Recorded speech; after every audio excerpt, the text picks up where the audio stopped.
Baunin mo yung siomay. Baunin yung siomay.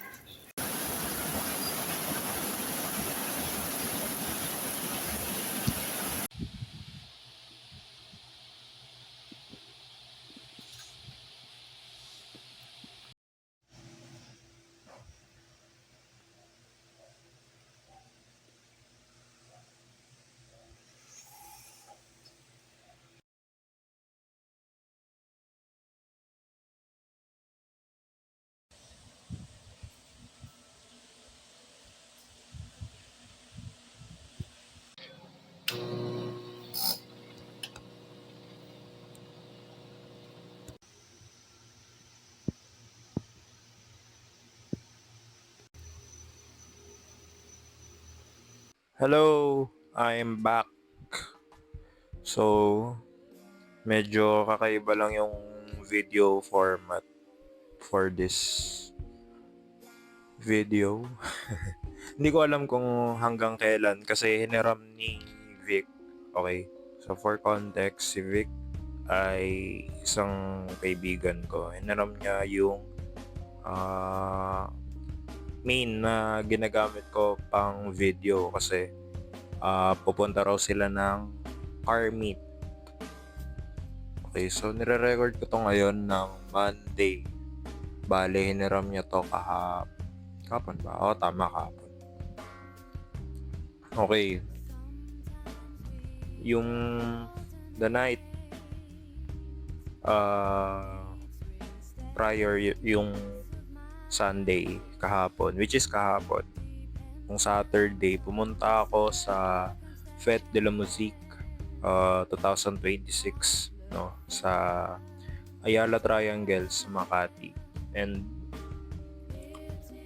yun yung isa sa mga pinakauna kong concert na napuntahan. And I must say na sobrang saya, as in super. Kasi ba naman yung lineup nila, like heavyweights.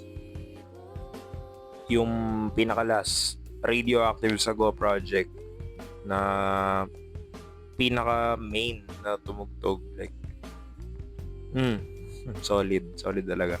Parang mosh pit kami sa harapan banda. Swerte ko na lang din na medyo nasa harapan din ako nakapwesto. So, alam mo yun, kahit medyo sabihin na natin may mga phones talaga na nakataas during performance. Ano na naman siya, hindi naman siya parang sobrang dami. Like, ilan lang kasi medyo nasa harapan naman. Unlike dun sa ibang video na nakita ko online, talagang sea of phones talaga na kasi nakataas talaga. Ang grabe. Okay, so medyo na ano ako doon sa sa mga may mention ko sana. Okay, so nag-perform din yung Lola Moore, Fitter Karma, yung yung parang pinakaunang band yung Jewel Mare something yata. Hindi ko sila na-videohan pero nag-enjoy ako dun sa set nila. Tapos ano pa ba? Sabi ko na yung Lola Moore, Fitter Karma, Moro Beats. Solid ng set ng Moro Beats, like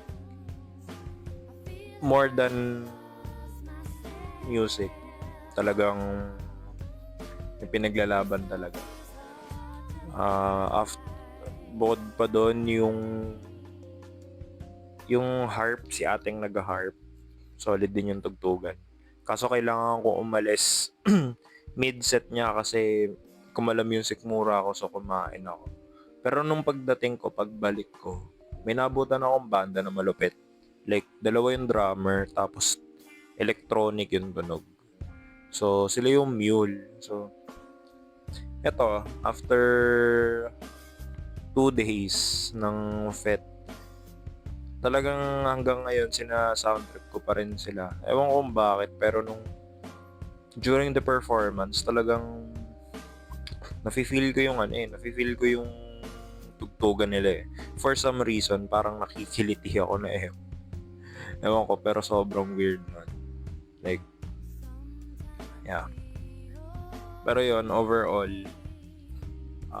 dun sa pinakaunang music fest na napuntahan ko ever, not bad. I mean, grabe yun. Sobrang solid nun. Sobrang solid ng main stage ng Fête de la Musique. So, kung kaya ko pa, siguro, maybe this week or ewan, siguro sa mga susunod na linggo pa. Siguro to try kung pumunta pa sa ibang package stages ng Fête de la Musique kasi ayos din yung yung lineup.